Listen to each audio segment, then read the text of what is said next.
Olá, eu sou Gesley Alves, sacerdote mestre de Umbanda e Quimbanda e dirigente do terreiro São Jorge Guerreiro, aqui no Espírito Santo, em Jacaraípe.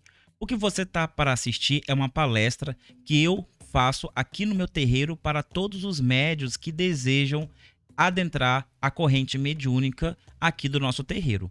Para entrar no nosso terreiro, você tem que estudar.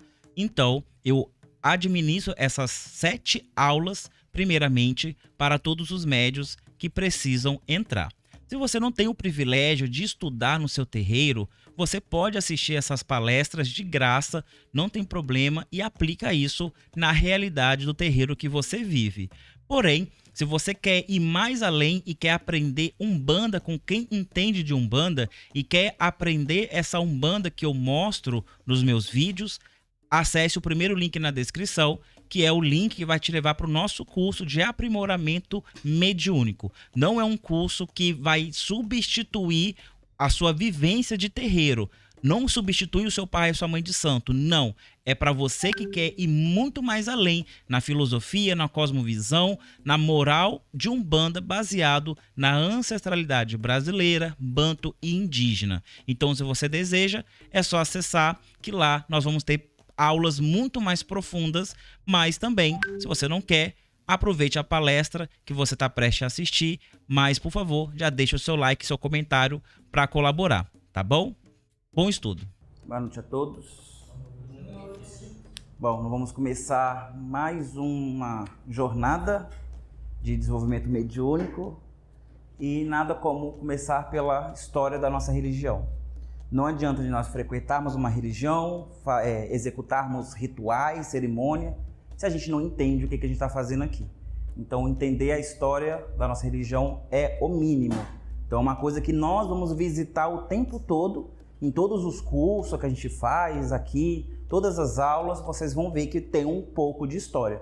Então, o que eu vou trazer é a superfície da história, né? Nada aprofundado, não vou ficar citando datas, nomes complexos, porque isso agora não nos compete. Mas se quiser, tem lá, disponível já no YouTube, lá, uma aula completa. Então, nada como a gente começar pelo berço, que é a Angola, a África. Antes de a gente começar a entender um pouco sobre o que aconteceu aqui no Brasil, o que desenvolveu a nossa religião, a gente tem que entender um pouquinho antes. Se a gente for no puxando o fio, é igual uma tapeçaria.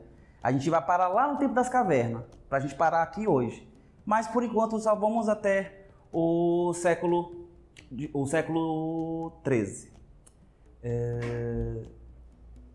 Vamos lá. Desde o século XIII, os turcos estavam atacando a Europa, conquistando tudo. E após a queda da Constantinopla, em 1453, a configuração do mundo ocidental mudou. E o que mais afetou os europeus foram o fim do fornecimento de escravizados orientais, que estaria agora com o controle dos muçulmanos.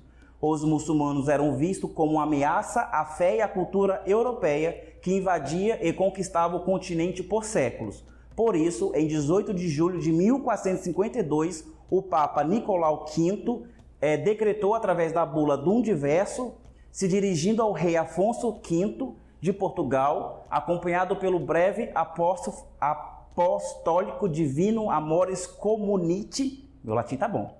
Por essa bula, os portugueses eram autorizados a conquistar os territórios não cristianizados e consignar a escravatura perpétua aos sarracenos e pagões que capturassem como forma de defesa, visto que estas vinham perseguidos e ameaçados cristãos da época.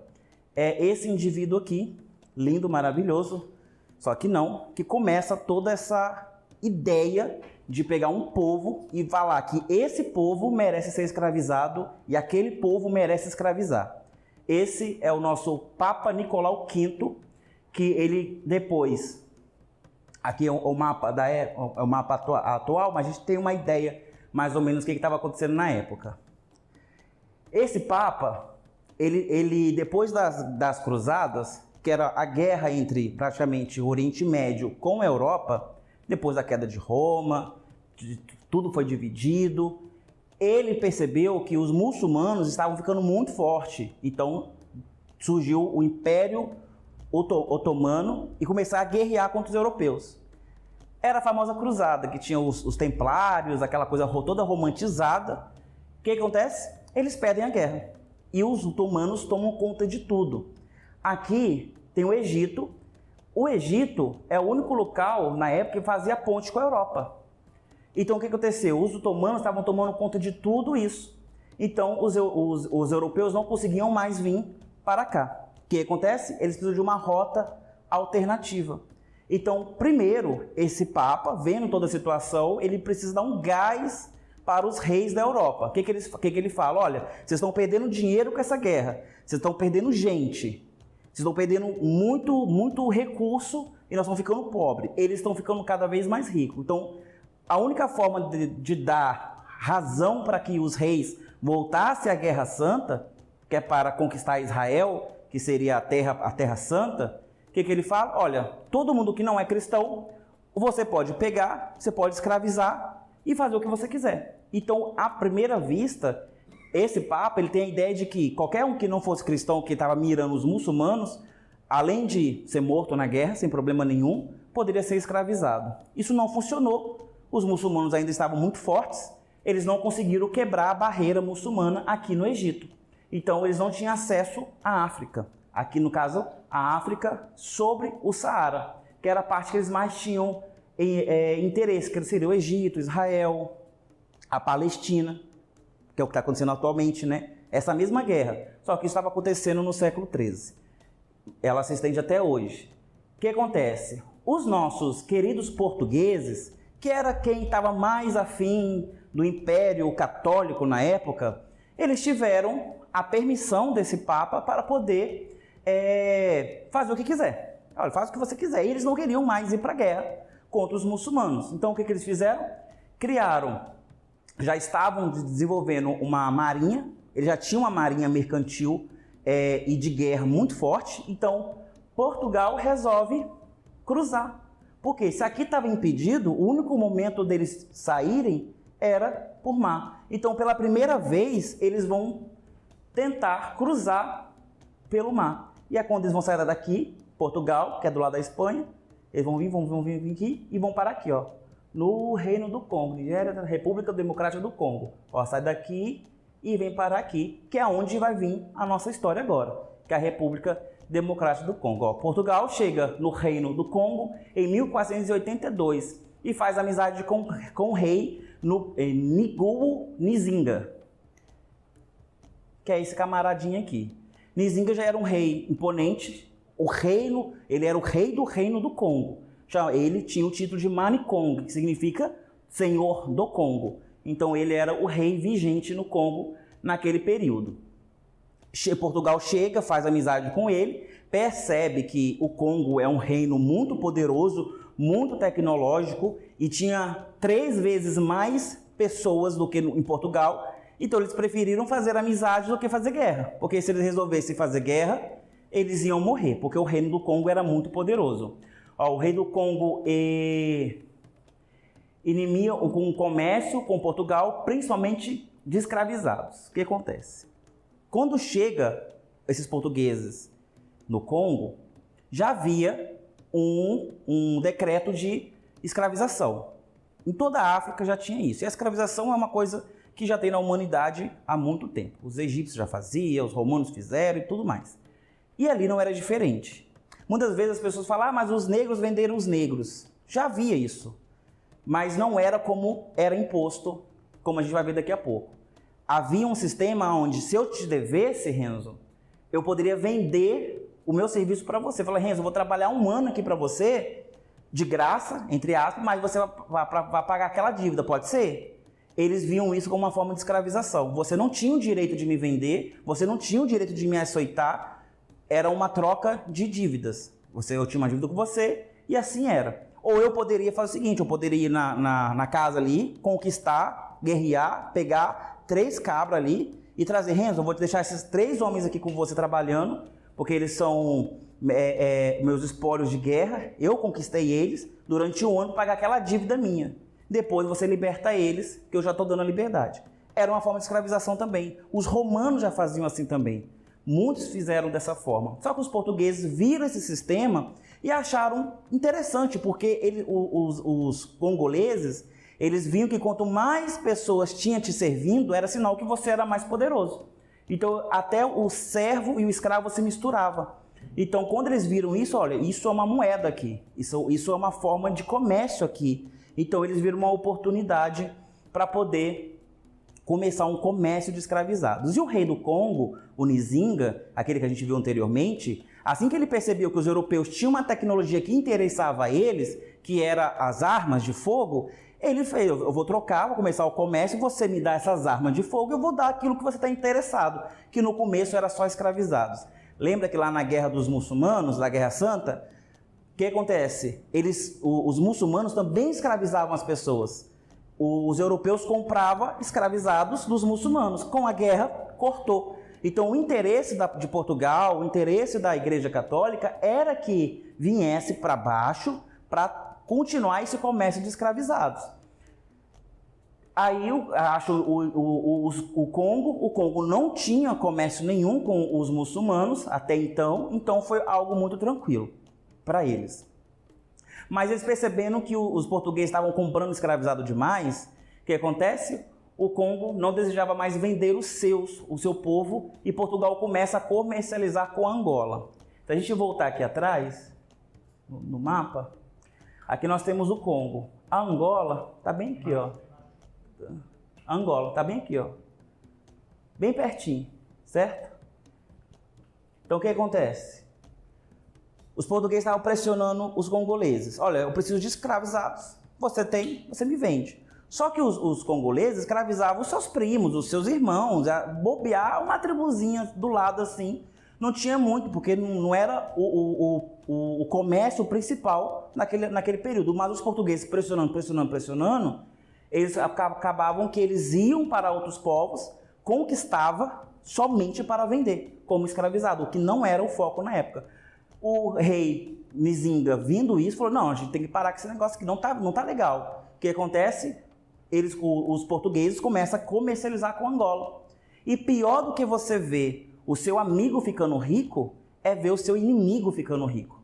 E os congoleses eram inimigos dos angolanos. Eu estou generalizando Angola porque é como a gente vê hoje em dia. Só que na época não era Angola, era os povos bantus, eram diversas tribos ali espalhadas naquela região. O reino do Congo era uma nação, só que Angola era dividido por diversas tribos, então eles não estavam ainda constituídos como nação. Então era muito fácil para eles, porque a tribo da Simone, ela guerreava com a da Nayara. Eu entrava com o império, pegava vocês duas, suas famílias, trazia para minha região e vendia. Você não estava nem sabendo o que estava acontecendo, porque não fazia parte do decoro da época fazer essas coisas, mas por pressão de Portugal, começou a se fazer dessa forma. Por quê? O rei Nzinga, ele viu que a escravização estava dando lucro para a nação, porque é algo muito lucrativo, a escravização. Só que os seus conterrâneos estavam ficando ricos, estavam se levantando contra ele. Ele falou, opa, não pode fazer isso. Então ele começou a limitar, colocar diversas leis, obrigando Portugal a não comprar mais os escravizados, colocando até impostos muito altos. Porque Portugal vai para Angola. Eu vou fazer uma negociação clandestina. Ele vendo que as armas que antes era dele, agora é dos angolanos, começa a ficar ruim, porque o seu inimigo está ficando poderoso. Então ele vai e volta atrás, ele manda diversas cartas pro rei, eu acho que é o Dom João III, na época, que trocava cartas com o Nzinga, que porventura ele foi batizado. Assim que ele conheceu os portugueses, ele foi batizado para poder ter uma relação muito afetuosa com o próprio rei de Portugal. Eles se tratavam com toda a cortesia, meu irmão na fé, meu irmão em Jesus, tal, aquela coisa toda pomposa. E no final era só para falar novamente em nome de Deus para escravizar o povo. Não foi diferente. Só que dessa vez o Nzinga mandou cartas suplicando a Dom João III que voltasse a negociar escravizados com ele, porque agora ele ia entrar no comércio, porque ele não queria que os angolanos ganhassem esse comércio, e não só escravizados, ele ia fornecer marfim, ouro e bronze. Então aí, opa, então vocês têm ouro aí? Achava que era só pretinho, agora tem ouro nessa parada? Então Portugal começa a ficar sedento para conquistar o Congo. Então isso começa uma tramóia para logo mais dar o pé na bunda dos monarcas congoleses para tomar conta de tudo. Então a gente percebe que, por exemplo, que o Congo não desejava seus inimigos fortificados e retorna a comercialização dos escravizados com os portugueses, agora com regras mais flexíveis. Então antes ele colocava vários impostos, agora não tem imposto nenhum. Antes eles, por exemplo, tinha uma regra que era você tinha que sair desse porto, que era o porto de Santos, se não me engano, tinha que sair desse porto e você tinha que passar por 3 pessoas primeiro e depois passar por rei. Então ele criava várias burocracias para você desistir mesmo de comprar os escravizados. Agora não, agora vai, só solta, só mais. Então as cartas da época demonstram que nessa época saía mais de 5.000 peças, que eram os escravizados, desse porto por mês. Só para você ter ideia, o exército de Nizimba, que deu medo aos portugueses, tinha 26.000 soldados. Então pensa, 26.000 soldados para 5.000 peças por mês, em 6 meses eu tenho muito mais gente escravizada saindo do Congo do que o próprio exército do Congo. Então assim, pra você ver o tamanho de volume que era, as pessoas saíam de lá. E a maioria era da onde? Desse território chamado Angola, eram os povos bantus. E aí a gente começa a entrar no período de 1500, que a gente vai ter um novo rei, tanto no Congo quanto em Portugal, e esses escravizados vão passar a vir para as Américas, porque a gente vai ler as histórias da Europa, parece que nunca pisou um neguinho lá, né? Porque eles tiraram tudo que mostrasse que teve escravização lá. Só teve escravização no Brasil. Não, teve também lá, foi terrível. Depois que começou a vinda deles para as Américas, que eles começaram a pagar tudo lá e trazer esses escravizados para o Brasil e toda a América, América Central e América do Norte. O Congo, então, para suprir essa necessidade de Portugal, da Espanha, da Inglaterra, com a vinda para o novo continente, tiveram que invadir Angola e vender para os europeus e os enviar para o novo continente, as Américas. Então, novamente, uma nova ganância para fazer o comércio crescer. Então, Congo não consegue regularizar o comércio de escravizados. Em um movimento expansionista, que é o que eles dizem, Portugal invade o Congo e passa a colonizá-los em 1622. Então, bastou quase menos do que 100 anos para que toda a arquitetura do plano de Portugal de dominar os congoleses desse certo. Então, em 1622, explode uma guerra, uma batalhazinha, Portugal se ofende, né? Eles vão lá com o exército e domina o congolês. Eles tomam o reinado, acabou. Agora quem manda no Congo é Portugal. Então, como Portugal que manda, então todas as regras, todos os decretos, tudo vem do próprio rei de Portugal. Então, não importa o que o rei em Congo pensa ou acha, quem vai mandar em todo o comércio agora vai ser Portugal. E o grande plano para isso dar certo se chama cristianismo. Como essa imagem demonstra, a submissão dos congoleses ao cristianismo foi gigantesca. Só pelo fato do rei ter se convertido, o seu filho ter se convertido e todos os outros reis do Congo, os manicongos, tivessem sido catequizados pelos padres brancos europeus, já era uma demonstração de submissão. Então todos os outros também iam pela mesma linha. Porque você ser cristão, você não poderia ser escravizado. Lembra da regra lá do Papa? Se é cristão, não pode ser escravizado. Mas se não é cristão, pode ser escravizado. Por isso que o Congo, ele não é tão vendido assim, só os mais rebeldes mesmo são vendidos. Às vezes eu tinha uma dívida com a Nayara, eu fingia que ela era outra pessoa, pegava ela de madrugada, jogava ela dentro do navio. Quando ela acordava, aqui é Bahia, tudo bem, agora você vai limpar meu chão de graça e tudo mais. Ou seja, você simplesmente não sabia o que tinha acontecido. Foi um golpe para tentar te eliminar da corte ou do comércio que acontecia. Quando eles deparam com a situação, o que acontece? A igreja percebe que as pessoas estavam se convertendo demais. Se está se convertendo, não pode escravizar. E escravizar é um bom comércio. Ter um escravo é melhor do que ter ouro. Então, eles decretam o quê? que a partir de agora, os negros não tinham alma. Então, independente ou não se eles eram batizados ou não, não importava, eles não têm alma. A escravização é uma condição de penitência, então eles têm que passar por isso, porque eles carregam uma marca do pecado, que eles falam que é a marca de Caim, a marca de Cã e tudo mais. Mas foram lorotas que a igreja inventou para convencer eles mesmo que eles eram dignos de ser escravizados. E o europeu era digno de escravizar. Então essa dinâmica de poder da igreja funcionou muito bem e enriqueceu a igreja católica, que eles tomam banho em ouro até hoje, roubando tudo que é nosso. Vamos lá, aqui é um pedacinho, isso aqui é um pouquinho chato, mas é para a gente compreender um pouco o que estava acontecendo na época. Ó, novamente, o rei de Portugal aceita os pedidos do rei do Congo, enviando um alfava em 1553, ou seja, 53 anos depois que já tinham invadido o Brasil, proibindo os portugueses de negociar com Angola, referindo o documento ao rei do Congo como o rei de Manicongo, meu muito amado e prezado irmão. Era assim que eles se tratavam. Em 18 de outubro de 1566, na carta de D. Sebastião, rei de Portugal, o rei do Congo, dizendo enviar um piloto com 2.500 cruzados para a compra de escravizados. Isso era muito dinheiro na época.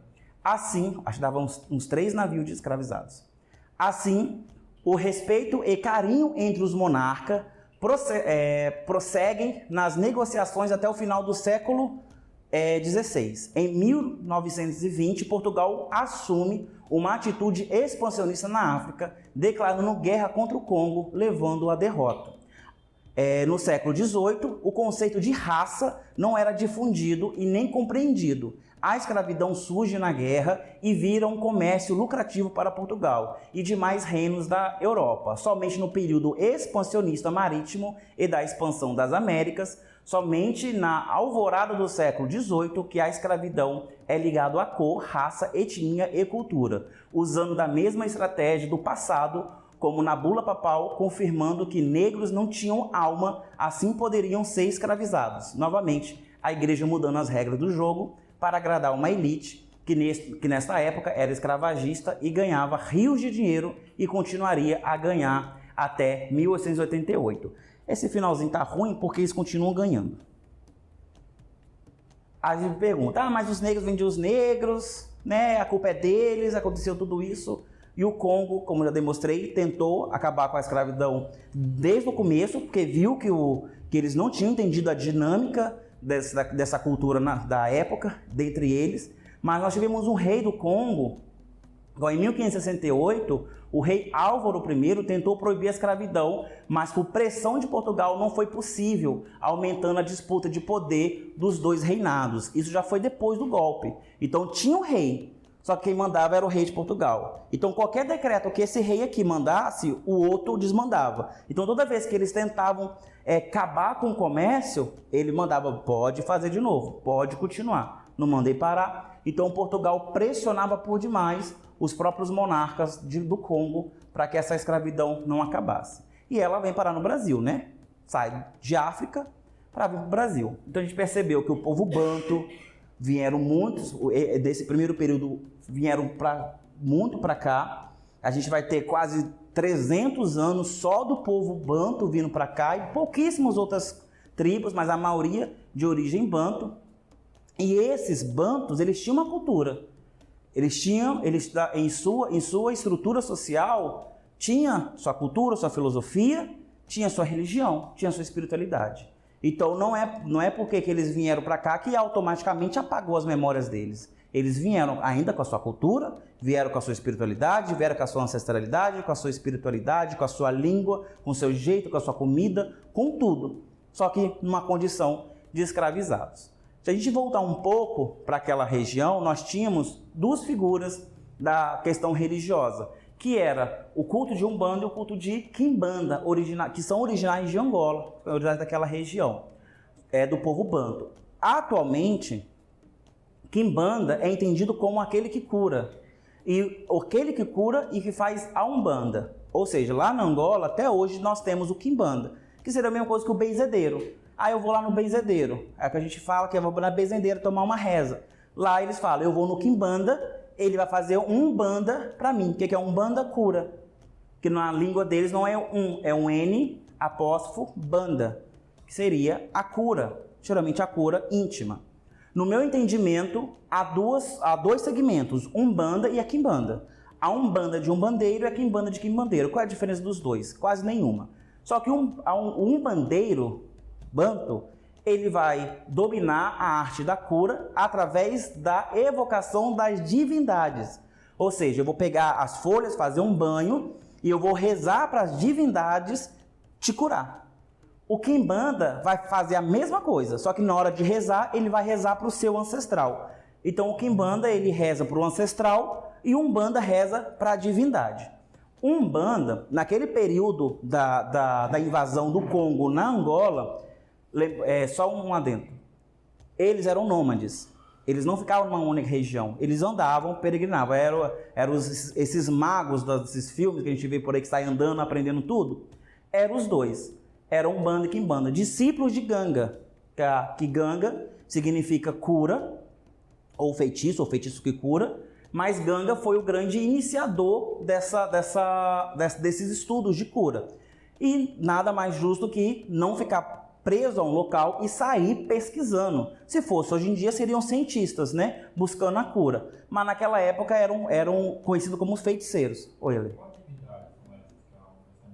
Provavelmente os jiquinces. Não, eram os jiquinces ou os rambás, que eram as divindades ali, que basicamente são encantados.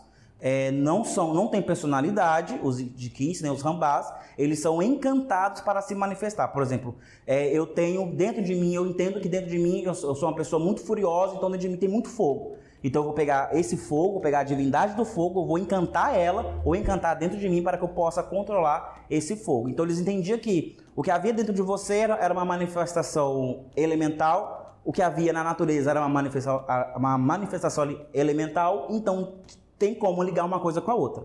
E eles faziam o encantamento. Aqui até nessa imagem a gente tem aqui um assentamento que pode ser de um rambá, de um quince, mas também pode ser de um ancestral. Porque esse quimbanda, quando ele chegava numa aldeia, ele ficava um pouco afastado, ele fazia um monumento, começava a rezar e ele chamava o ancestral daquela terra. Então não era um ancestral dele, era um ancestral daquela terra. E todo mundo falava, olha, um quimbanda, vão lá. Todo mundo ia lá se consultar com o ancestral daquela terra. Quando ia ver, era um grande herói que fundou aquela aldeia, era uma grande matriarca, era alguém com muita personalidade que incorporava esse quimbanda e eles faziam um sacrifício em cima desse assentamento. Passou um tempo, todo mundo foi curado, ele destruía tudo ou deixava lá mesmo, não tinha problema, e ele ia para outra região. E assim eles faziam. Quando teve a guerra do Congo contra essas tribos de Banto, por causa da escravização, os Umbanda ficaram presos nas comunidades, porque eles temiam ser escravizados. Então eles passaram a compor as cortes, porque quem era amigo do rei não era escravizado.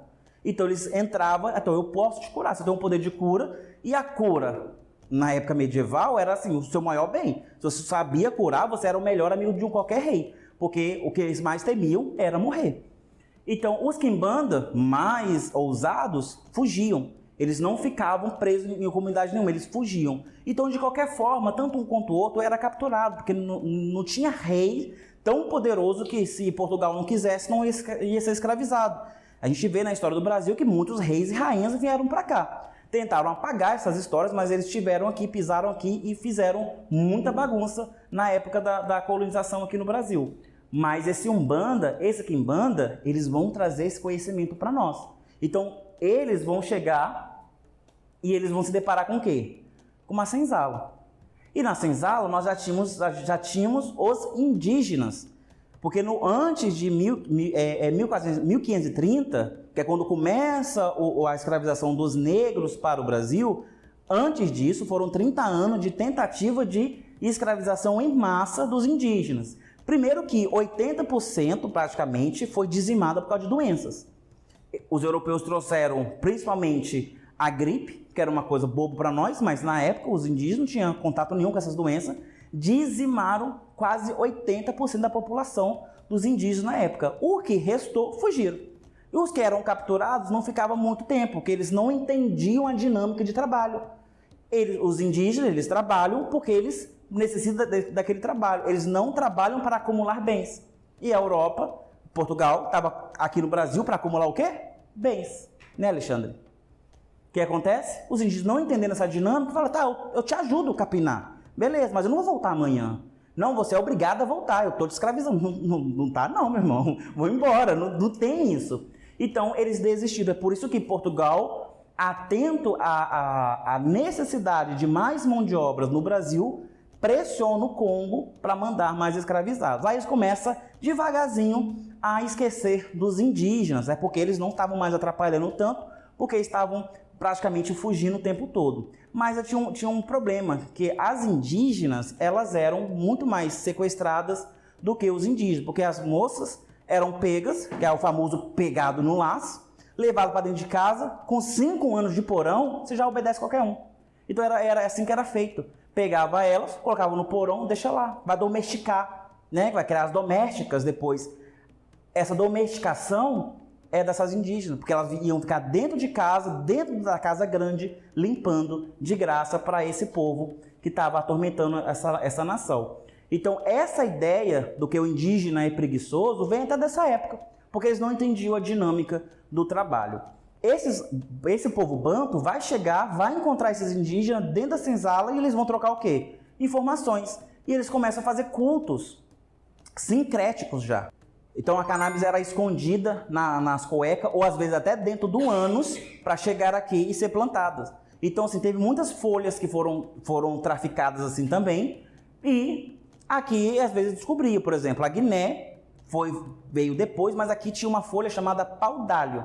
É uma árvore que tem um cheiro muito forte de alho. Se chover, por exemplo, lá na praça, aqui a gente vai sentir um cheiro de alho. Ela é muito forte. Então, era semelhante à Guiné. Então, durante muito tempo, os indígenas ensinaram, olha, você está procurando uma folha que tem um cheiro assim, assim, assim? Então, eu conheço uma árvore que é assim. Então, por assimilação, eles faziam essas trocas de folha. Depois que essas folhas chegam no Brasil, eles vão retrocam ou não trocam e continua com a vida de boa. Um dos elementos que vai surgir aqui, por exemplo, desse culto, é o tabaco. Porque o tabaco é de origem brasileira. Era de uso dos indígenas. Primeiro que eles viciam os portugueses no tabaco. Depois os americanos vai viciar o mundo no cigarro. Então saiba-se que você está fumando é uma origem colonizadora. Eles não fumavam somente, eles basicamente usavam o rapé, como a gente utiliza também. Eles usavam um charuto, que era um charuto bem grossão, desse tamanho, e as folhas eram feitas, rezadas. Então você não fumava um charuto por dia, você rezava um charuto por ano, porque você tinha que plantar, rezar, assistir colher, assistir secar, você mesmo faz e você mesmo consome. Então era uma ligação espiritual. Eles vão mostrar isso para os angolanos. Os angolanos, o que eles já consumiam lá, que eles traziam na cueca? Cannabis. Então, opa, mas tem uma folha lá que a gente também faz esse negócio aí, então vamos trocar informação. Então, nessa época, se tivesse com abundância, a cannabis já estaria dentro do culto. Só que não está, porque o tabaco ele vai ganhar uma grande popularidade justamente por causa dos portugueses que se viciam no tabaco. E, infelizmente, se torna o cigarro que nós conhecemos hoje. Era outra forma, mas, por exemplo, os angolanos ensinaram o uso do cachimbo. O cachimbo era feito de barro, então eles passaram a fumar mais porque era mais fácil. Mas até então não era tão fácil assim.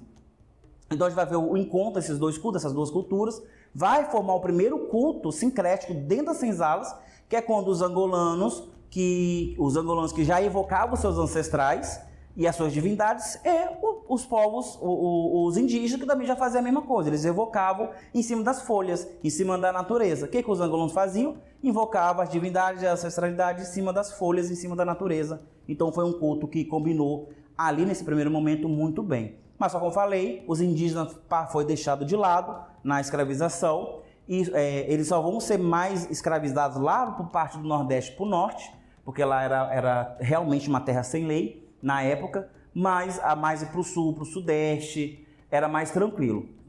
Tranquilo assim para eles, né? Porque vinham os africanos para cá. Esses africanos, esses indígenas, tinham contato com os europeus. E os europeus tinham a sua necessidade fisiológica e ali fazia os seus crimes sexuais contra as pessoas. Então ali começa a nascer uma miscigenação. Em outros lugares no mundo, a miscigenação foi proibida, porque entendia-se que a raça negra era uma raça impura e os indígenas eram um povo sem alma também. Depois, se eu não me engano, foram 2 séculos depois que isso foi sumindo, porque o ativismo a favor dos indígenas na Europa era muito forte, porque eles viam como um povo sem maldade. Então, foi revogado isso, mas para o negro continuou. Mas aqui no Brasil foi o único lugar que teve a escravização em massa de africanos, onde o mestiço foi bem aceito, entre aspas. Se fosse, por exemplo, nos Estados Unidos, era proibido. Uma gota de negro te torna negro, logo você é escravizado, você não merece direitos civis e tudo mais. Até hoje ainda existe um pouco disso, que você vê lá, você vê um negro e uma branca, você fala, opa, como assim vocês estão juntos? Não é muito bem aceito, porque isso é desde essa época da escravização. Aqui no Brasil não foi muito diferente. Por quê? Um homem branco com uma mulher negra não era bem visto nunca. Quem assistiu Chica da Silva sabe aí como foi a história. Mas ali, mesmo com fundo de verdade da história da Chica da Silva, a novela é um pouco mais fantasiosa. Mas aconteceu muitos estupros aqui no Brasil. E isso gerou os mestiços, né, que na época era chamado de caboclos, mulatos e crioulos, que tinha uma distinção. Hoje é pejorativo, mas era a forma dele de distinguir quem era quem ali. Por exemplo, o caboclo ele era um filho de um branco com uma indígena. O mulato era de um preto com um branco. E o crioulo era de um preto já nascido aqui com outro preto já nascido aqui. Não era um africano. Quando era africano. Ó, isso aqui veio de Angola, isso aqui. Quando era nascido aqui, ele já chamava de crioulo. Hã? Não, era caboclo. O caboclo é o preto com indígena ou europeu com indígena. Entendeu? Então você vai ver, no norte, vai ver muito crioulo, muito caboclo preto, né? A própria Jurema, né? tem a Jurema e tem a Jurema preta, né? Que é essa miscigenação. E o que acontecia? Quando havia esses estupros, nascia uma criança mista, com essa mistura toda, era fruto do pecado. Porque é sinal que algum branco cometeu um pecado ali. Não é o pecado do estupro, é o pecado de misturar as raças, que esse era o grande pecado. Então o que ele tinha que fazer? A grande estratégia era o quê? O Renzo é meu filho, eu sou um homem branco, tive você, o que eu faço? Eu não posso deixar você na minha senzala. Eles vão ligar você a mim, logo eu sou pecador, a igreja vai me punir? Não, ela vai me cobrar dinheiro, porque a igreja queria isso na época. Então era muito mais barato eu te dar alforria e te mandar para uma outra fazenda do que pagar a igreja para me perdoar, porque se vendia indulgência. A igreja queria dinheiro. Então, para não ter um pecado vivo ali, o que eu fazia? Eu pegava você e mandava para outra cidade, para outra fazenda, para não ter esse contato. Então, como você recebeu a liberdade, Renzo, o que você poderia se tornar? Você tinha 2 opções, morrer ou se tornar tropeiro. O que é um tropeiro? Sabe o que é um tropeiro? O tropeiro era um cara que vivia viajando, vendendo as suas bugigangas. Ele vendia praticamente sal e ferramentas de trabalho. Era isso que o tropeiro mais vendia. Naquela época, sal custava uma fortuna. Então, o que eles faziam? Eles iam para o porto, compravam tudo que eles podiam comprar e iam saindo pelo mundo, pelo Brasil, vendendo as coisas. Esse era o tropeiro. Então, o que esses tropeiros fizeram? Levaram a cultura do Brasil fora. Eles eram descendentes de indígenas, descendentes de angolano, descendentes de português. Uns eram católicos, outros eram jogadores de capoeira, outro conhecia folha, outros conhecia tempero. Era uma vastidão de conhecimento. O que eles fizeram? Espalharam isso pelo mundo inteiro, pelo Brasil inteiro. Então, quando a gente aqui no Sudeste conhece o boldo como boldo, lá no Nordeste o boldo é boldo. Não muda. Era para mudar, porque o Brasil é continental. Não tinha como ter essa ligação tão próxima linguística. Os tropeiros fizeram isso. E na religião fizeram da mesma forma. Por isso nós temos tantas crendices. Ah, você não pode acender a vela no chão para o São João da Guarda, no topo. Quem te contou isso? Você não sabe. Esse povinho aqui te contou. Porque aqui tinha católicos também. Tinham beatos, tinham todo tipo de gente. Então essas crendices vêm justamente dessa época. Que eles eram espalhados pelo Brasil, pelos tropeiros. Mas isso não significava que eles não poderiam se tornar escravizados novamente, tá? Porque a alforria é uma carta. Você perdeu, você perdeu a sua liberdade. Não tem como. Porque automaticamente, se você não é branco, você pode ser escravizado. Ó, e aí começa a demonização dos cultos. Cara, vai ter a demonização de Exu e os cultos africanos punidos com a morte. O que acontece? Eu acho que, não, se não me engano, é Malcolm X que fala que toda violência contra o seu escravo é autodefesa. É uma coisa assim, não é? Ele fala... Era justamente essa ideia de que o africano ele conhecia as forças da natureza, da espiritualidade, da feitiçaria, da magia, que é como essas coisas vão ser chamadas pelos europeus, que eles entendiam como feitiço e magia. Eles, os africanos, conheciam como ancestralidade, como cura. O que eles vão fazer? Eles vão começar a apelar espiritualmente para se vingar dos seus senhores. Então, na própria senzala já se fazia feitiço para matar o senhor do engenho. Já fazia-se macumba pesada com Exu, trevosa lá para quê? Primeiro, se não funcionasse, pelo menos ia assustar. Então, muitos senhores de engenhos, eles aliviavam para os escravizados porque temiam a sua força mágica. Temiam a punição desses deuses africanos.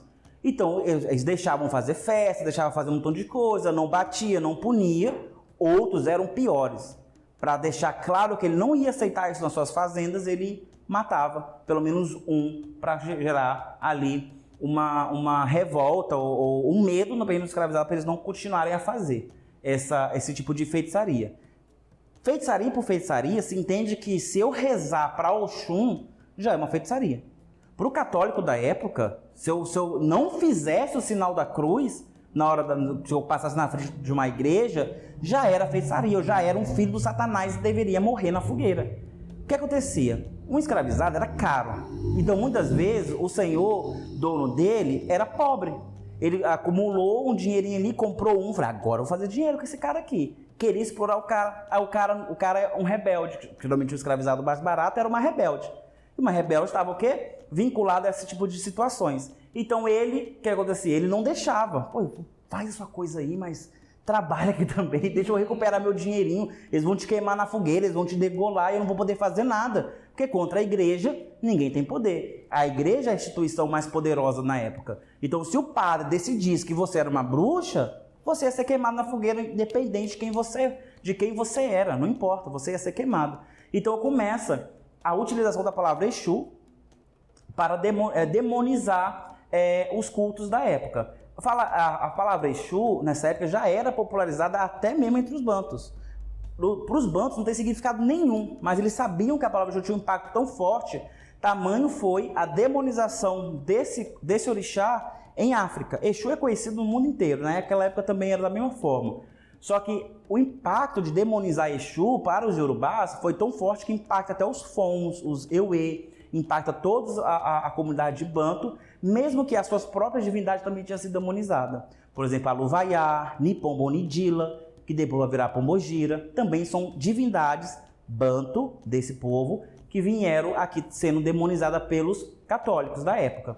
Mas eles se apegavam à palavra Exu porque já tinha um poder muito grande no imaginário europeu de Exu ser algo muito ruim. Então ficou como algo ruim. Então tudo que o preto fazia era extremamente negativo. Por isso que aí surge o termo de magia negra.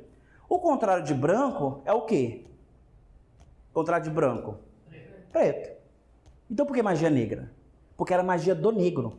Toda magia que era do negro era ruim.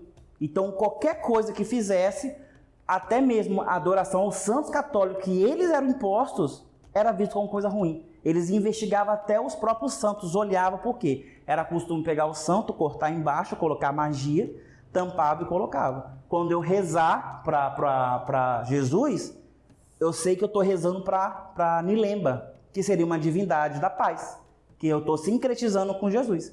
Então, até isso eles investigavam. Quando eles pegavam no pé, eles olhavam tudo, porque sabia que o que mais tinha era fetiche. Agora, no Rio de Janeiro, foi descoberto um sítio arqueológico com várias magias africanas da época. Vale a pena assistir, tem no YouTube. Os povos indígenas brasileiros escravizados. Essa é uma foto real, tá? De mulheres indígenas escravizadas, acorrentadas. A gente tinha... Elas eram escravizadas Por quem? Não aceitavam a religião. Não, primeiramente eram escravizadas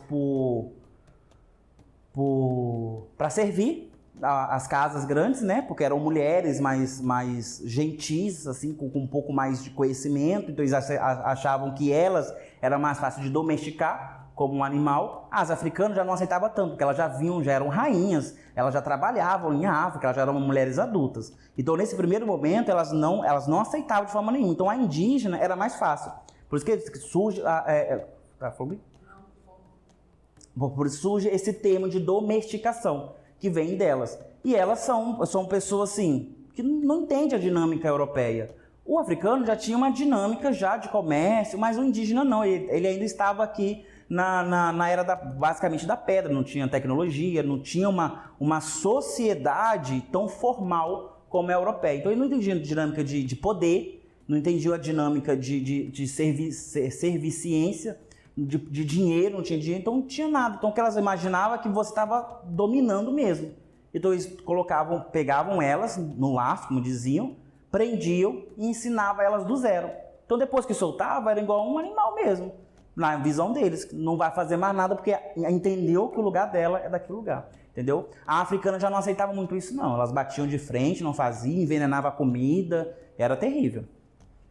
Por isso que eles davam preferência a elas. Vamos lá. Aí começa o período do Brasil colônia. Então a gente já vendo que a religião está passando pelos períodos, né? Vocês estão observando isso, né? O Brasil colônia é esse Brasil que a gente mais vê no cinema, que é o Brasil que já tem uma casinha aqui, uma cidadezinha ali. Parece um Brasil um pouco mais civilizado. Não é mais aquele Brasil que tinha que vir e abrir espaço para construir alguma coisa. Já tinha alguma coisa construída. Aqui nessa foto é muito interessante que é uma dinâmica de comércio. Isso aqui é um escravizado que primeiro ele tem um grilhão aqui, que ele é fechado. A gente viu até lá no Ouro Preto, né, quando a gente foi, que ele é fechado, porque se ele fugir, essas partes vão pegar nos galhos das árvores, ele vai ficar preso, ele vai ter dificuldade. E isso é posto uma vez só na vida. É colocado e soldado. Ele nunca mais vai poder tirar isso na vida. Nunca mais vai poder tirar. Só decapitando a cabeça dele para tirar isso. Aqui tem outro, porque são geralmente esses pretos, eles eram de Angola. Que ele falava que era o mais bruto, era o mais forte e tal. Eles eram mais revoltosos, eles fugiam mesmo. Então já sabia que era de lá, já colocava, ó, até a mulher. Você vai ver que é uma senhora vendendo alguma coisa e ela tem esses grilhões. Aqui outro levando provavelmente uma pedra na cabeça, que essa pedra tem uma corrente que vai até o pé dele. Se ele fugir, ele não consegue fugir. Aqui está preso no toco e assim vai. Então essa era a dinâmica. Eu falo, mas os negros aceitaram. Será que aceitaram mesmo? Se precisa de toda essa tecnologia, será que eles aceitaram mesmo? Provavelmente isso aqui é uma escrava de ganho, porque a escrava de ganho era aquela que eu comprava para trabalhar para mim, ganhando dinheiro para mim. Então provavelmente ela está vendendo alguma coisa, que é frutas, e 30% do dinheiro que ela ganha fica para ela. O que ela faz? Ela junta para ela comprar sua própria alforria. Era uma dinâmica que funcionava muito bem.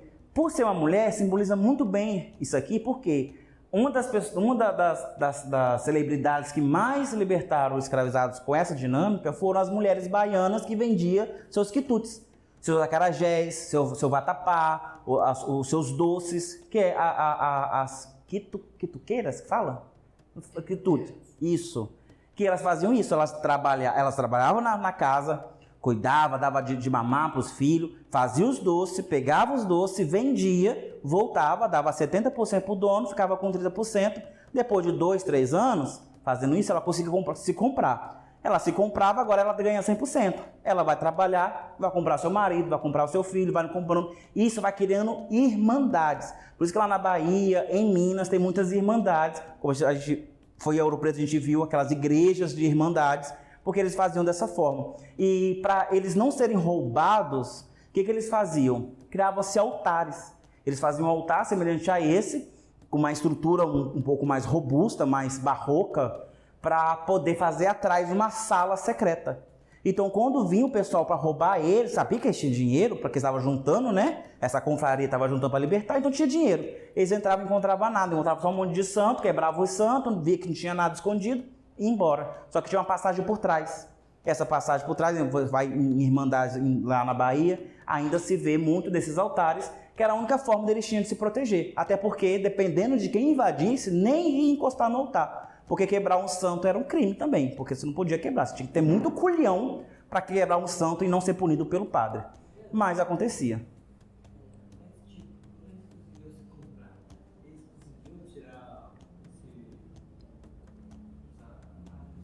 Geralmente eles cortavam só as partes que prendia, porque é a parte que não iria machucar. Mas se eles tentassem cortar com a tecnologia da época, eles iam acabar perdendo a cabeça. Não dava certo, não.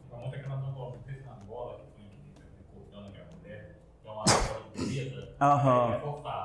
Aí tem que tirar a marca. Sim. E aqui, o que acontece? O escravizado, ele ia viver, no máximo, até 32 anos. Esse homem já está pronto para morrer, praticamente. Aí vai ganhar a alforria dele, daqui a 2, 3 anos está morto. Porque era a idade máxima da época. Era muito precária a forma de vida deles, primeiramente, e da época não tinha nada, eles não tinham medicamento, não tinha nada. Por isso que a cura era muito importante na época. Esses curandeiros que vinham era muito importante, porque não tinha remédio, não tinha médico. O Brasil só vai ter médico depois que o Dom João VI chega aqui no Brasil. Isso foi muito tempo. Foi quase 3 séculos e meio sem ter nenhum tipo de doutor aqui no Brasil. Então, você ter um curador era importante. Você está com dor de cabeça, sua mãe vai lá e te dá um comprimido. Naquela época ia ser um chá. Quem ia ensinar o chá para sua mãe? A curandeira. Não tinha médico, entendeu? Então era muito importante esse tipo de pessoas. O que acontece? Nesse período, a gente vê que na Inglaterra começa a Revolução Industrial. Então, na Inglaterra, a Câmara dos Lordes, que seria mais ou menos a nossa Câmara dos Senadores, o nosso Senado, né, é forçado pelo comerciante de Manchester, Liverpool e de Bristol, antigos escravagistas, em 7 de julho de 1807, aprovou a abolição da escravidão. O que acontece? A Inglaterra era potência naquele período. Por ser potência, como fosse os Estados Unidos hoje em dia. Por ser potência, ela mandava e desmandava no mundo. Começou uma revolução lá, que é a Revolução Industrial. Esses comerciantes, eles inventaram a famosa máquina a vapor. Poxa, agora eu tenho uma máquina a vapor, a gente não precisa de tanta gente para trabalhar. Então a gente consegue fazer coisas em massa. Antigamente demorava assim 1 mês para fazer uma roupa, porque ela tinha que fazer na mão, tadinha. Agora não, agora tem uma máquina que faz sozinha 100 peças em 1 hora. Uma coisa maravilhosa. Só quem é que vai comprar esse monte de camisa? Quem é que vai comprar tudo isso? Se todo mundo era escravo. Quem não era escravo era dono de escravo. Só quem tinha dinheiro era dono do escravo. O escravo tinha dinheiro. Então o que acontece? Para a Revolução Industrial funcionar, tinha que libertar os escravos. Então, assim, não foi por bondade. A Inglaterra não fez isso por bondade. Ela fez porque era uma necessidade econômica, de expansão econômica, que era muito mais lucrativo agora pagar um salário para uma pessoa trabalhar para você e operar essa máquina, do que comprar um escravizado, que era muito caro. Só para vocês terem ideia, um bom escravo, na época, o valor dele era semelhante a você comprar um carro hoje em dia. Imagina, eu não tenho um carro, eu trabalho pra caramba, eu não tenho um carro. Então eu já seria uma pessoa que não poderia ter um escravizado. Então pensa, então era algo muito caro. Então se hoje a classe média aqui no Brasil tem carro, então quem teria escravo hoje em dia? Não seria eu, não seria você, não seria você. Ia ser a classe média, eles teriam carros. E quem é os empresários hoje em dia? É da classe média para cima.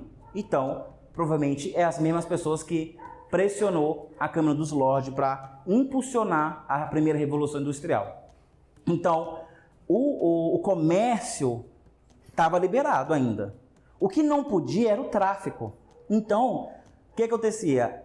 Os britânicos, eles tinham a maior marinha daquela época.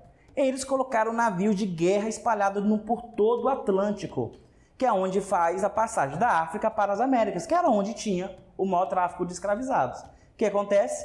Eles pararam, o tráfico acabou. Então você pode vender o que você tem aí, mas o tráfico acabou. Beleza, mas quem não queria aceitar isso era o Brasil. O Brasil não queria porque o Brasil estava em desenvolvimento, aquela coisa toda que sempre falam por aí, né? O que acontece? Talvez foi por obra de algum ser iluminado, tinha um personagem nessa época chamado Napoleão Bonaparte. Vocês devem conhecer porque é um homem muito famoso. O Napoleão estava destruindo todos os reinados da época. Aconteceu a Revolução Francesa, decapitaram todos os monarcas, teve uma crise, ficaram sem líderes, surgiu Napoleão Bonaparte tomando todo o poder para ele. O Napoleão era megalomaníaco, ele não queria só a França para ele, ele queria o mundo inteiro para ele, porque ele queria ser maior do que o Alexandre o Grande. Então o que ele fez? Estava perseguindo todo mundo. E Portugal era um reino pequeno, mas poderoso. Era dono do Brasil. O Brasil tinha tudo. Portugal estava riquíssima. Então Napoleão, opa, você é pequeno, você é burro e você é fraco. Eu vou te invadir. Então o rei João VI, rei de Portugal, ele faz um acordo correndo com a Inglaterra, porque o grande problema eram os dois impérios. Francês, com Napoleão, e o Império Britânico, que era o mais poderoso na época. Aí o Império Britânico fala, olha, eu deixo vocês embora, eu vou dar guarda para vocês, eu vou barrar o Napoleão aqui para vocês fugir, só que você vai ter que libertar os escravos. Você vai ter que libertar. Isso foi quando? 1907.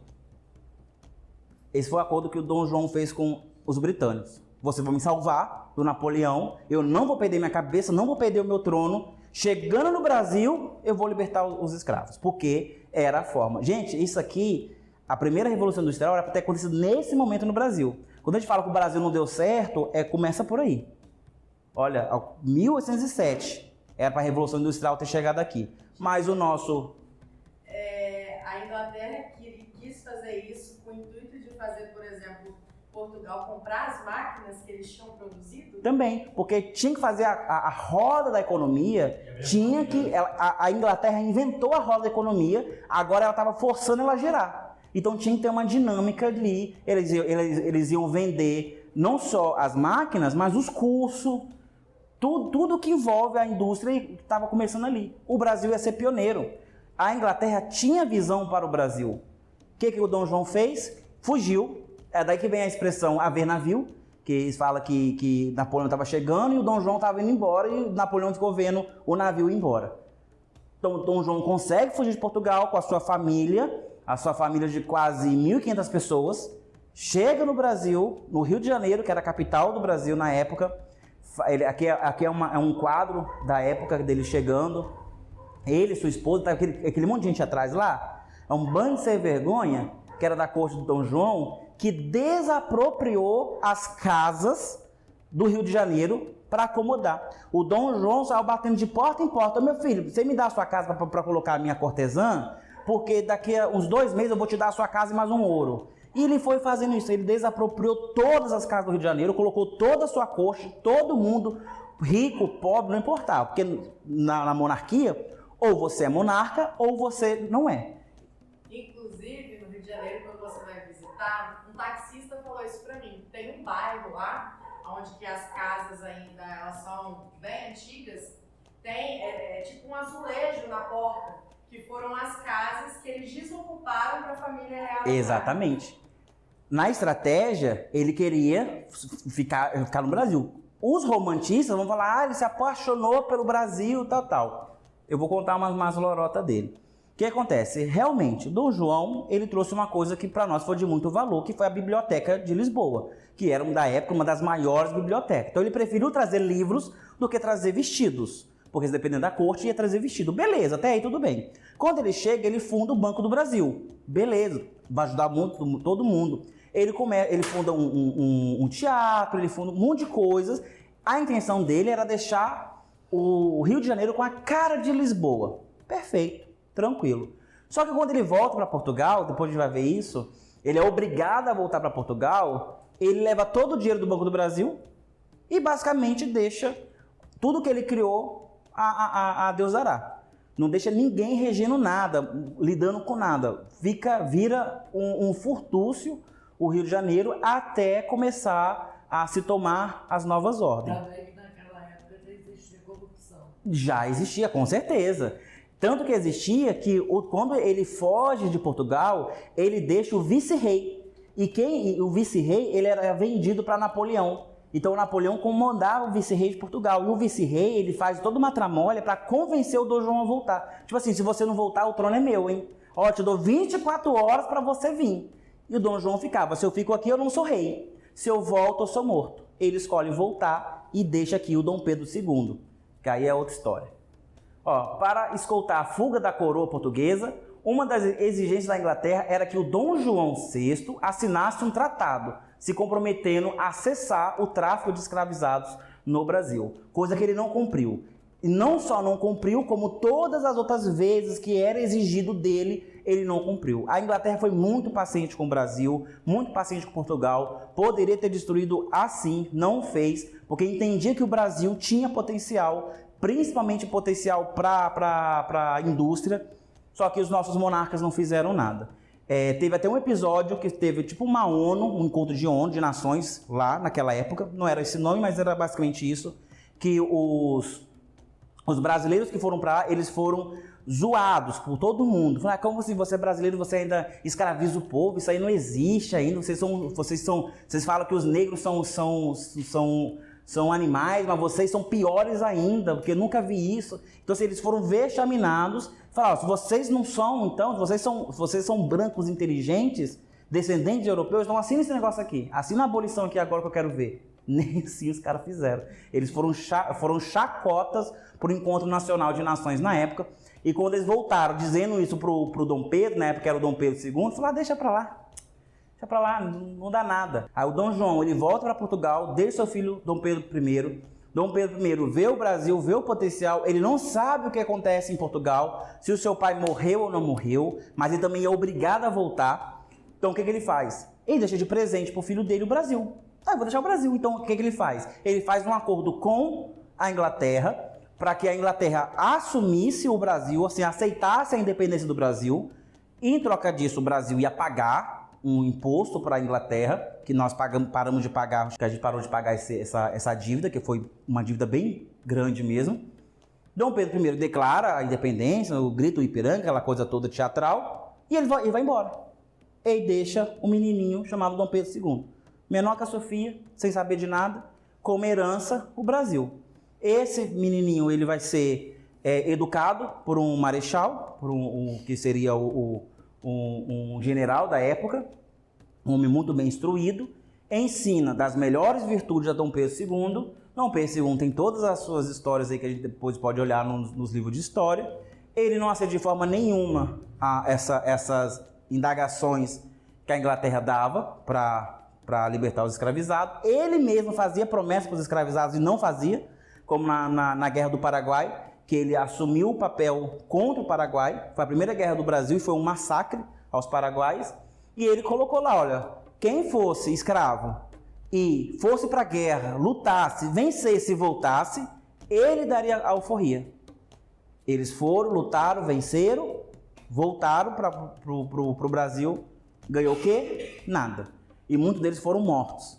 Fizeram cercos para matar os escravizados que voltaram só para dar a independência para eles, a alforria para eles. Estratégia do nosso amado imperador Dom Pedro II. Um homem letrado, educado, lindo, fino, mas extremamente cruel.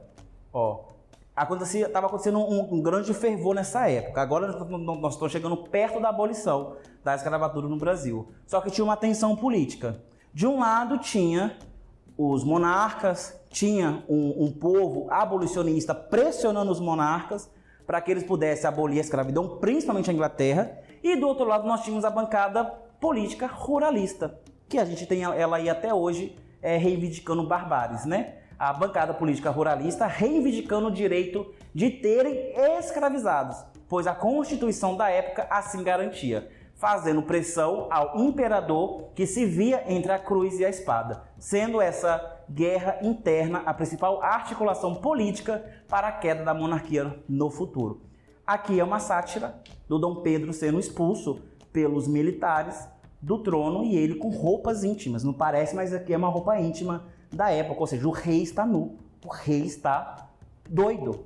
Então, ele não tomava uma ação, a gente pode ver que os bobos da corte rindo da cara dele e tudo mais, era uma sátira da época, porque ele não tomava uma decisão, ele era, eu vou fazer de sonso, quem sabe paz, não tomava uma decisão, então a própria bancada ruralista, porque quem mais interessava os escravizados? Os ruralistas. Se até hoje eles têm escravo para fazer vinho, então, naquela época, para eles era fundamental, e a Constituição garantia isso. Então, se a Constituição garantia, o imperador era obrigado a garantir isso. Só que não foi assim. Aconteceu que ele passou mal, porque é costume, né? Os governadores passar mal. Vai. É costume, ele passou mal, o que ele foi? Não tinha médico aqui no Brasil, gente. Não tinha médico. Esse cara estava aqui e não tinha médico. O que ele foi? Foi para a França, onde tinha médico. Foi lá que ele deixou a filhinha dele, a Isabel. O outro lado, que eram os abolicionistas, estavam fazendo tamanha pressão, chegaram com o documento pronto, os ruralistas olharam, não, tá, beleza, se tem que fazer, não pode, tem que tirar isso. Quem redigiu a carta de abolição foi o advogado Rebouça, acho que é isso mesmo o nome dele, nossa, que vazou o nome agora, que era um homem preto, que tinha intimidade com a coroa, e foi, assim, ele fez um plano perfeito para o Brasil. Nós vamos abolir, nós vamos fazer uma reforma agrária, coisa que não foi feita até hoje, desde essa época, fazer uma reforma agrária, nós vamos dar um pedacinho de terra para cada um, todo mundo vai plantar, todo mundo vai prosperar, vamos trazer indústria para o Brasil vai prosperar. Os ruralistas falaram, eu aceito a abolição, só que tira a indústria, tira as máquinas, tira a terra para o preto, tira isso, tirou tudo. Só deram a abolição. Se você pegar a carta, só está aqui. Declaramos que a partir de hoje o Brasil é um estado liberto, não há mais escravização de nenhum tipo de povo, todos os povos no Brasil. Só isso. O que aconteceu? Foda-se. Você morava numa fazenda, agora você não mora em lugar nenhum. Você morava no casarão, agora você não mora em lugar nenhum. Você tinha um empregozinho que você ganhava um pão e uma caneca de café, agora você não ganha nada. Jogaram esses escravizados para a margem da sociedade. E aqui está a data, 3 de maio de 1888. Nunca esqueça essa data. E pior, né? É proibido, por exemplo, vender terra. Mas isso aí vem depois. Na época, eles não estavam pensando nisso, eles só pensavam por quê? Qual era o grande medo desse povo? É que lá nos Estados Unidos, quando aboliram a escravidão, o Lincoln, ele deu terras e um burrinho para cada um. E isso vai dar conta de quem? Dos escravagistas. Então eles temiam que isso fosse feito aqui. Só que o Rebouça, por exemplo, esse advogado, ele só entendeu o racismo quando ele foi para os Estados Unidos.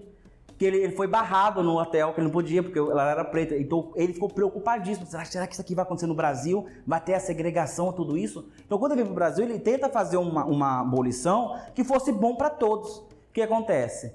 Quando eles aboliram, no dia seguinte, queimaram todos os cartórios com todos os documentos. Porque eles tinham medo, tipo assim, se você me escravizou, eu tinha o direito de você me pagar. Porque eu trabalhei 30 anos para você, agora me dá um pedacinho de terra e um jumentinho. E na época um jumento era muita coisa. Era como se tivesse uma moto, um carro. Funcionou nos Estados Unidos. O que funcionou nos Estados Unidos? Eles fizeram reforma agrária, coisa que no Brasil nunca fez. Já começa por aí. Aí o culto ganha força. Agora vamos falar do culto. Vamos voltar para o culto? O culto ganha força. O que acontece? Naquele período também já havia macumba.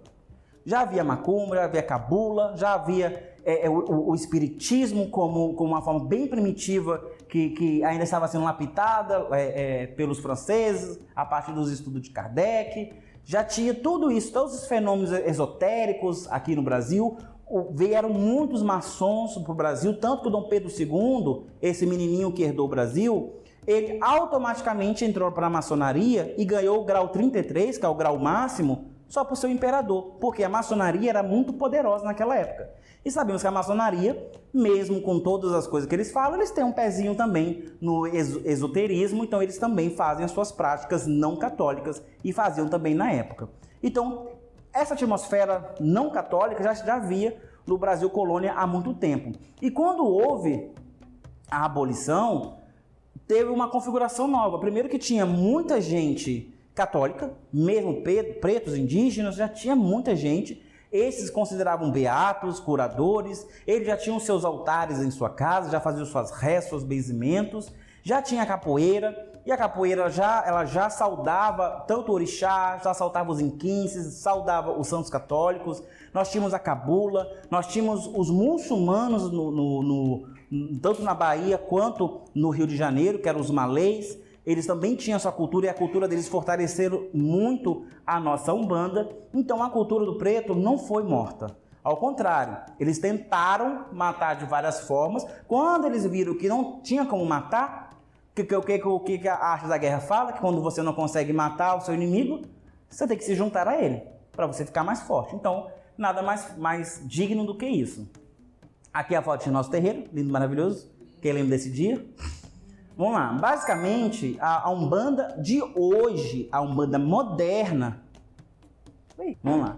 Então basicamente nós temos 4 elementos de culto bruto dentro da Umbanda de hoje. Não é a Umbanda do Banto, não é essa Umbanda, é a Umbanda nossa, que vai se configurando através de toda essa história que eu contei para vocês aqui. Que o primeiro é o culto tradicional africano, o Banto.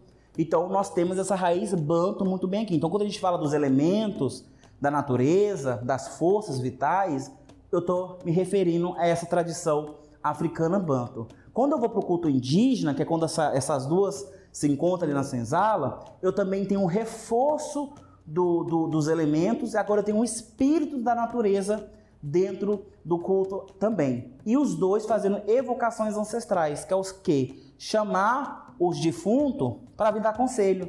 Então era comum que eles se juntassem dentro das senzalas para incorporar os seus ancestrais, para que eles pudessem dar dicas, conselho, ensinar uma reza, ensinar uma folha que cura, ensinar uma magia que cura, ou ensinar uma magia de vingança contra alguém e tudo mais. Os ancestrais faziam essa vinda para isso. E aí começa o costume de incorporar, que era importante incorporar, principalmente nessa época, porque se eu não sabia nada, meu ancestral sabia. Então, meu ancestral vinha para me ensinar. Era muito importante. Depois nós temos a configuração do culto católico. Depois de 1600, o catolicismo no Brasil se torna pior, porque até 1600, 1650, só quem vinha eram os jesuítas, primeiro para fazer a consagração do Brasil, né, levantando as cruzes dele, depois para converter os indígenas, para ser mais fácil capturá-los, e depois que eles não eram mais capturáveis, para poder catequizar eles. Então nós temos muita cultura, muitas tribos indígenas, comunidades indígenas, se tornando católicas por causa dos jesuítas. Uns falam que é bom, outros falam que é ruim, só estou contando a história. E o quarto elemento, que é o elemento mais moderno, que é as bases da doutrina espírita de Kardec. É um quarto elemento, é o último elemento a entrar, e ele é o elemento mais fraco dentro da Umbanda. A gente vê menos elementos kardecistas, mais elementos de cultura afro, indígena e católico. O kardecismo, ele vem para dar o lustrezinho para falar, olha, tá bom, pode ir, vocês agora estão prontos para macumbar. Mas na verdade já estava pronto desde a África, eles que não sabiam. Essa aqui é uma foto de uma macumba da época, olha que interessante. Cordão, tal, muita gente preta, né? Só tem uma luninha aqui, ó, mas se bobear ela é preta também, ó. Ó. As macumbas tocadas nos morros e comunidades, baseadas no culto de senzalas, indígenas e beatismo, os primeiros terreiros eram assim e o povo se organizava em torno do culto. Cada culto era de um jeito. Então, esses termos umbanda, quimbanda, cabula, encantaria, isso é coisa nossa e dos estudiosos. Na época era tudo macumba, tudo culto. Então eu ia pro terreiro seu nome mesmo? Da Rose, eu ia pro terreiro do Renzo, e a gente ia saravá, ia fazer e tal. Todo mundo se juntava, era uma família. Até porque a maioria era necessitado. Estamos falando de um período pós-abolição, ninguém tinha casa, ninguém tinha nada. Então, geralmente, quem tinha terreiro é porque tinha o privilégio de ter um pedacinho de terra para fazer, e justamente essa palavra terreiro vem do pedaço do lote que não tem construção. Então, ali a gente se juntava para fazer isso. Geralmente fazia uma fogueira, ou colocava uma lamparina, ou até mesmo uma cruz, e fazia o culto ali em volta. E todo mundo vinha e fazia. Geralmente o dono do terreiro, que era a grande estrela, né? Que deve ser essa mulher aqui. Mas todo mundo estava ali misturado e fazendo tudo. Isso acontece mais abertamente depois da abolição. Antigamente era feito na senzala. Novamente aqui os elementos católicos, né? Essa é a foto também, aquela espada. Estou fazendo reverência. São Jorge.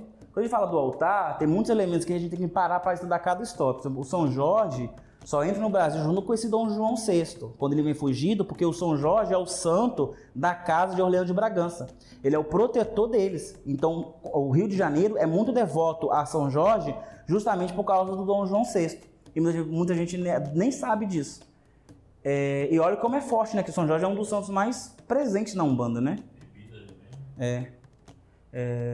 Então, os terreiros eram alvo de constante ataque da polícia, que prendiam a todos, quebravam tudo, até mesmo as imagens de gesso dos próprios santos católicos. A Igreja Católica estava perdendo força nesse período. A macumba estava crescendo, porque mesmo que ela estava sendo feita na margem da sociedade, Rose, o que acontecia? O pessoal da classe média adora uma macumba. Se tem alguém que gosta de macumba, é uma lourinha com uma HB20 que faz faculdade de odonto. Ela para aqui, ela adora, ela vem, ela samba. Naquela época da mesma forma. É natural, basicamente, deles se atraírem por macumba. Então eles iam para as favelas, para as comunidades, para as macumbas. O que acontecia? A igreja ficava alvoroçada, porque não poderia. Como assim? As pessoas estão parando aqui com carro Hilux, Land Rover, Volvo. Como assim? Esse terreiro furreque, essa mãe de santo que fala tudo errado, e o pessoal não está indo mais para a igreja. E pior, não está indo nem para o centro espírita. Porque nessa época tinha um centro espírita kardecista. Só que eles proibiam os espíritos de negros e indígenas se manifestarem. Só podia o espírito se manifestar nas mesas kardecistas dessa época se ele tivesse um diploma de doutor. Como se valesse alguma coisa no mundo espiritual isso. Mas na época era assim. Então esse povo, eles achavam mais afeto dentro do terreiro de macumba mal feito, mal configurado, com uma mãe de santo, um pai de santo analfabeto, do que nesses ambientes. Então eles se sentiam seguros. A polícia era atiçada pelos padres, porque o padre passava, aqui tem uma macumbinha. Chegava ali no coronel, falava, ó, às 18 horas vai ter uma macumba lá na casa do Gés, ele vai lá, quebra tudo. Eles entravam e quebravam tudo. É por isso que existem fundamentos de terreiro, que é para a proteção física do terreiro. A tronqueira, a porteira, a cancela. Antigamente fechava as encruzilhadas, que eram formas de colocar magia para proteger o terreiro. Já deve ter ouvido história de pessoas que entram no terreiro para fazer maldade e caem. Desmaiada, né? Ou incorpora e só vai desincorporar ou acordar no outro dia, depois que a macumba acabou. Era muito comum esses relatos, porque a polícia pegava, quebrava tudo, batia e não só prendia. Eles matavam e jogavam no valão ou exilava. Era uma lei, uma regra da primeira Federação Brasileira, Federação Brasileira, que os cultos africanos e qualquer manifestação religiosa, cultural africana fosse punido como crime. Então, capoeira era crime, candomblé era crime, macumba era crime, tudo era crime. Porque era uma cultura africana, era uma forma do Estado demonstrar sua revolta contra os escravos, os escravizados que foram libertos. Fala, Sofia. Capoeira é tipo de culto? Era, mas não era. Mas lá, nessa época, era mais voltado para a proteção do culto. Então, o jovem jogava capoeira para proteger suas mães que estavam dentro do terreiro tocando macumba. Então, uma coisa estava ligada à outra. Então, quando o coronel vinha, primeiro ele ia atrás do capoeirista. Pegava o capoeira, depois ele ia para macumba. Porque se ele pegasse a macumba e fosse para macumba primeiro, o capoeirista avisava, todo mundo fugia. Entendeu? Então, era um mecanismo para que eles pudessem se proteger. E até hoje, a igreja demoniza a macumba porque as loirinhas do HB20 continuam vindo nos terreiros e não dando dízimo para a igreja, né? Também.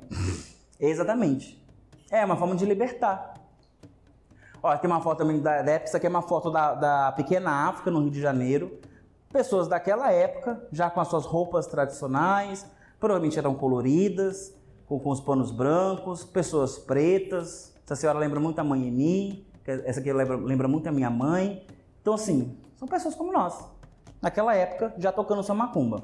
Ó, os sacerdotes e médios dos terreiros usavam dessas forças para ganharem dinheiro com feitiços, magias e banhos, remédios, benzimentos, atendimentos individuais e muito mais. A classe média buscava essas coisas. Então essa galera aqui, como hoje ainda faz, eles faziam seus feitiços, magias, benzimentos, banhos, seus tratamentos para ganhar dinheiro. Lembra que era proibido trabalhar? Porque os brancos agora não davam mais trabalho para os pretos. Dava para italiano, para alemão, dava para todo mundo, mas para os pretos não, porque era uma forma deles castigar. Vocês queriam abolição? Então tá bom, agora vai ficar sem emprego. Olha o que eles falam para os nordestinos: ah, não vai para os nordestinos não, porque eles são esquerdistas, aquela coisa toda. Então, da mesma forma que fizeram aqui, não deram emprego porque eram ex-escravizados. Então o que eles tinham que fazer? Nem toda preta gorda é boa na cozinha. Se fosse, o mundo estaria melhor. Mas não é. Então, às vezes a mulher que não sabe fazer o acarajé para vender no seu tabuleiro, ela fazia macumba. Então tinha muitas feiticeiras, mães de santos, tinha muitas médios de vidência, clarividência, vendendo as suas consultas. E quem é que buscava isso? A classe média. Quem é que tinha dinheiro? O povo da cidade, que era considerado, se fosse jogar nas configurações de hoje em dia, seria a classe média. Então eles buscavam essas mães de santos para fazer tudo isso. E isso deixava o povo apavorado. Esse sujeito, nessa mesma época, em 1908, no caso aqui em 15 de novembro de 1908, Zélio Fernandino de Moraes funda a Umbanda. Isso é um dilema na comunidade. Se ele é fundo ou não fundo, eu acho importante sempre citar o Zélio, porque ele traz esse debate. Se a classe média estava vindo para a favela, para a comunidade, para pegar tudo isso, e a classe média também já era interessado na maçonaria, no esoterismo, no espiritismo, ela vê essa procura toda por gente, mas nossa, mas se isso aqui fosse dentro da cidade, seria maravilhoso. As pessoas vão ter o preto velho, vai ter o caboclo, vai ter o boiadeiro, vai ter o marinheiro, vai ter o ogum, vai ter tudo, só que não vai ter que pisar nesse valão que atravessa aqui, não vai ter que ver a cara desse bando de gente preta feia. Eu posso fazer isso dentro da cidade. Vai ser mais fácil, não é mais fácil? Está do lado da minha casa.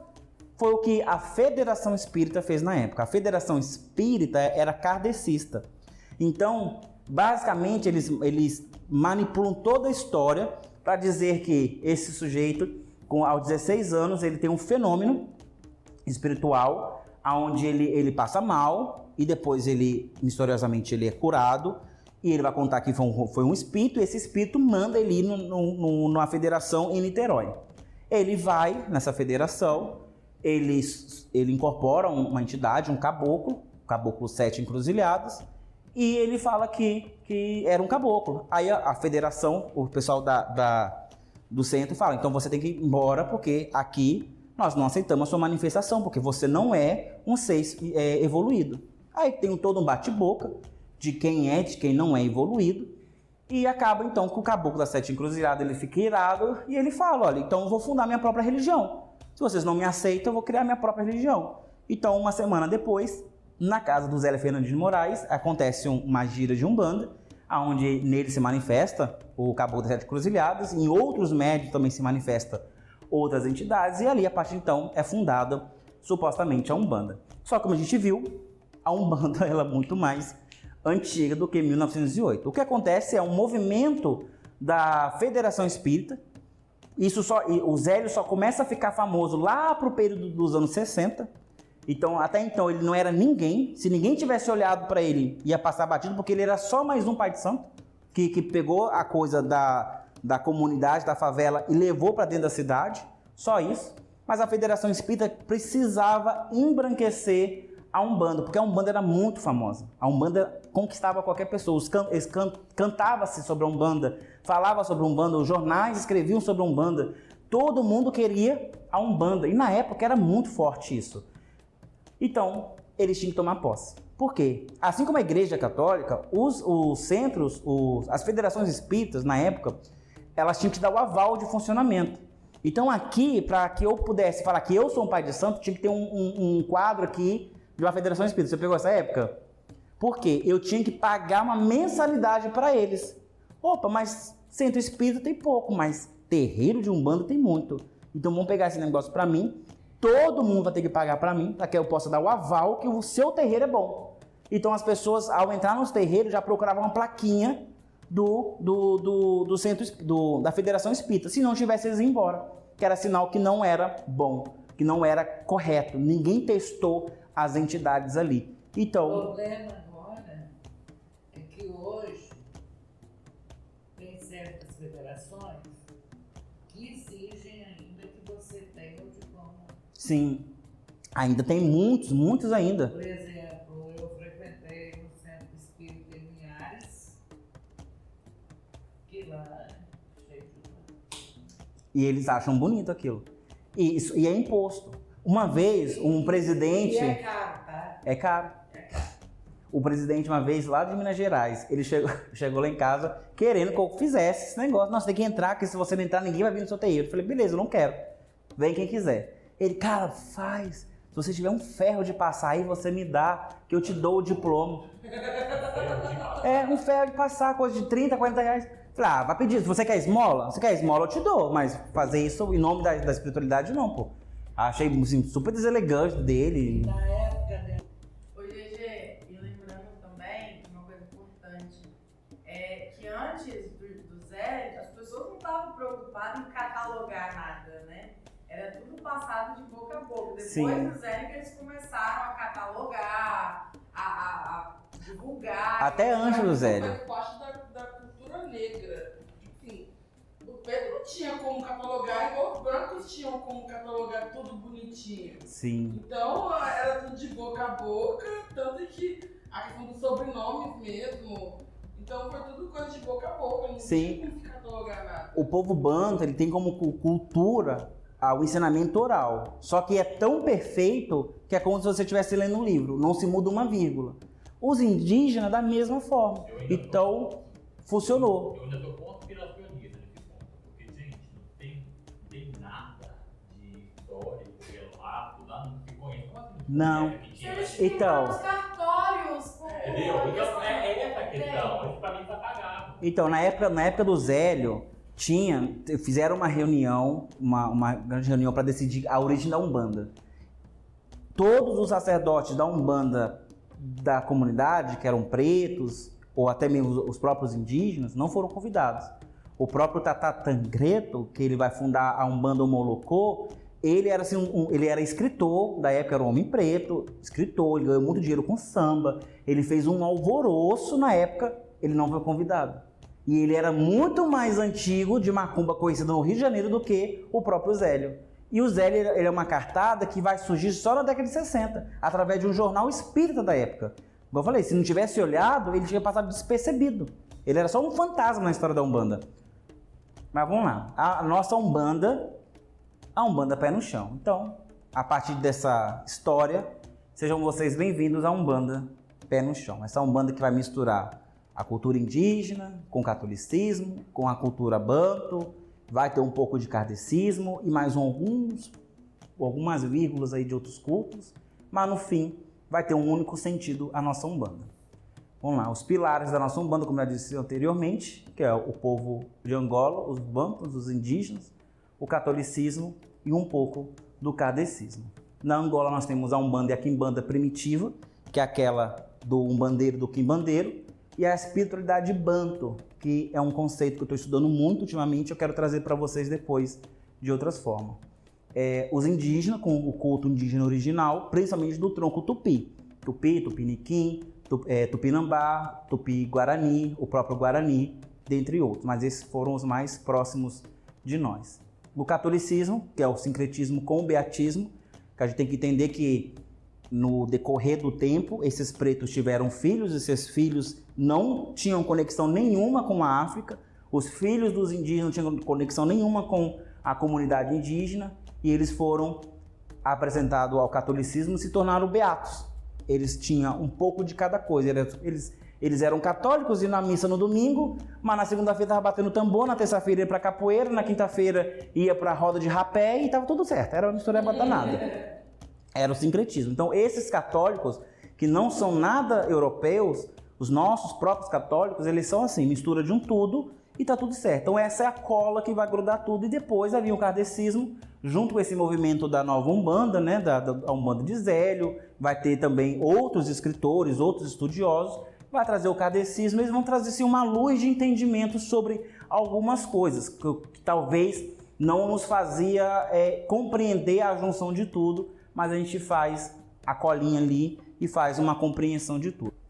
Nessa Umbanda que vos apresento, nós temos alguns pilares aqui também para o médium. Se vocês estão entendendo, vocês são médios ou de algum grau, então vocês também têm alguns privilégios ao praticarem essa Umbanda. Primeiro, que é o desenvolvimento mediúnico, pessoal, moral, filosófico e espiritual.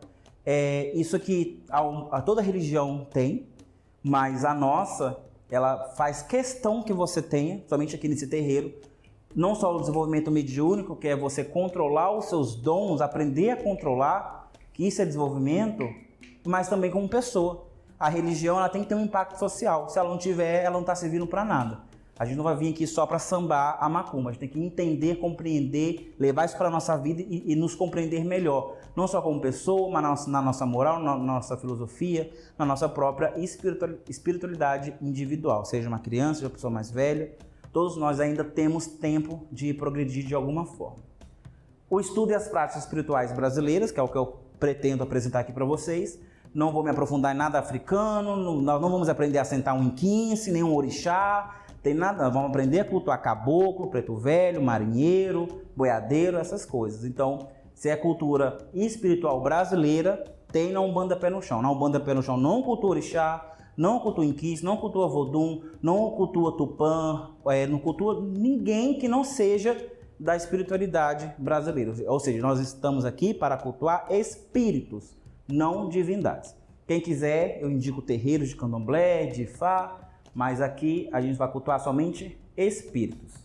E assim a gente pode conquistar o equilíbrio energético e mental. Se tem uma coisa que é muito base do nosso entendimento, é as energias. E energia não é só positiva e negativa. Ela é muito mais complexa do que isso. Mas muito mais do que entender é atingir o equilíbrio, ou pelo menos tentar chegar perto. E isso claramente te torna uma pessoa melhor, porque você vai ter sanidade mental, que é uma coisa que está nos faltando muito. Somando ainda com a saúde e a longevidade. Uma vez que você se conhece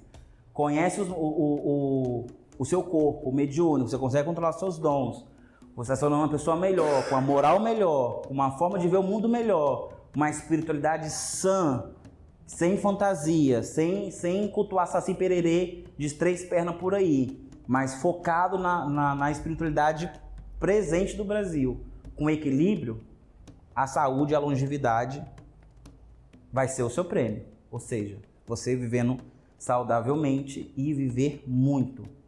E por fim, reviver a ancestralidade, que é o grande prêmio da Umbanda, Pé no Chão, que é você buscar e conquistar essa forma de você reviver tudo aquilo que os nossos ancestrais já viveram. Ou seja, você vai aprender vivendo com o seu preto velho, você vai aprender vivendo com o seu boiadeiro, vai viver aprendendo com o seu Exu, com a sua pombogira. Ou seja, eles serão seus mestres, seus professores. É viver com a ancestralidade, é parar para aprender com eles, com as dores, com a conquista, com a inteligência, com tudo. Como era feito na senzala, eu não sei. Chama o preto velho, quem sabe. O preto velho vinha e te ensinava. Você ia lá, você pegava a folha, fazia e resolvia.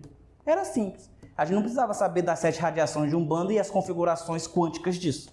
Era só saber chamar o preto velho falava, você escutava, você fazia e resolvia. É viver, reviver a ancestralidade. E para o espírito também tem bonanças, porque o espírito ele vai vir, o ancestral vai vir para ele nos beneficiar. Então eles estão mais do que justo, né, que eles recebam alguma coisa. Então eles também vivem no desenvolvimento espiritual. Do outro lado, eles continuam progredindo. Então, ao virem para cá, é um up para eles. Então, ao nos ajudarem, eles também estão se ajudando, se desenvolvendo espiritualmente. Dentro desse desenvolvimento, eles têm a primícia da prática da caridade. Então, eles fazem de graça. Fazer a caridade não é cobrar pouco, é fazer de graça recebi, de graça te dou. Porque é pela graça de nós estarmos juntos que fazemos tudo isso. Então, espírito que cobra alguma coisa, sai fora que é marmoteiro. O espírito ancestral, o guia de luz, ele vem para praticar a caridade. E nisso tem a evolução espiritual, que é o ápice de sua conclusão, do seu destino. Então é um degrau a mais que ele sobe lá na espiritualidade. Isso é muito importante para eles. A paz para o recém-desencarnado, ou seja, para todos aqueles espíritos que estão perdidos por aí, desamparados, que também é de atenção deles, eles conseguem encaminhar. Então, se todos nós aqui temos ancestrais, os espíritos que estão perdidos também têm ancestrais, e às vezes esses ancestrais estão aqui. Então eles vão amparar. Então a vinda de um espírito ancestral, um guia de luz, também ampara o recém-desencarnado. Isso é muito importante. E viver a descendência. Ou seja, da mesma forma que eu aprendo a viver com o meu preto velho, com o meu jogo, meu boiadeiro, o meu preto velho, meu boiadeiro, aprende a viver comigo. Entrei naquela velha piada. Eu posso pintar meu cabelo de vermelho? Pode, a sua pombogira não vai fazer um alvoroço por isso. A vida é sua, a pombogira tem a vida dela, ou a morte dela.